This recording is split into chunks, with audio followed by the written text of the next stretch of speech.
Richard Rouse.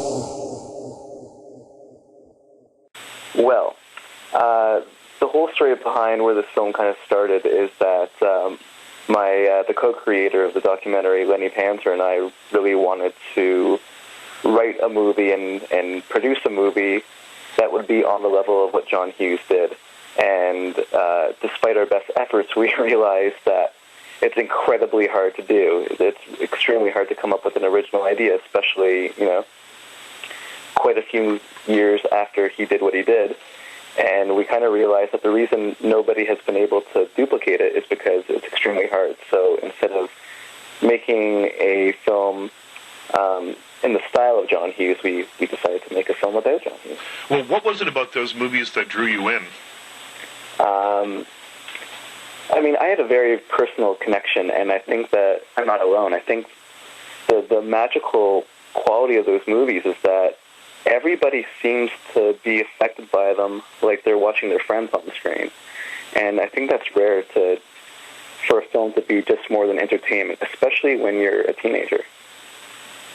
Right, and now the film, though, it's sort of about the movies, but it's also about the search for John Hughes. Right. So tell me a little bit about that. Well, we started the film in 2006, and it took us until November of 2008 to kind of finish it. And along the way, we had our list of all the people that we'd want to interview, and obviously John was very high on that list. But the fact is that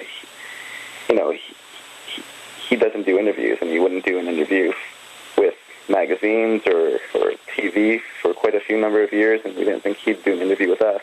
And we tried, and we never really got directly to him, but we got to people that represented him, and we kind of just put our hands up at a certain point and continued on and getting the interviews that we have in the film, and supporting it with interviews with Roger Ebert and Judd Nelson and all the other guys. And then basically when we kind of had a documentary that was kind of like it was a talking head documentary, but it was a seamless conversation about these films with, current teenager insights and B-roll. We showed it around to people, and people said, there's two things missing from this film. One of them is you guys. We really want to see the filmmakers behind the film.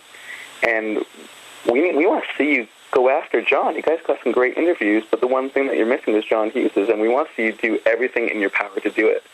So, we killed, one bird with one stone, I guess. And we hit the road, and we decided, we were reluctant to put ourselves in the film because we didn't really want this to be about us.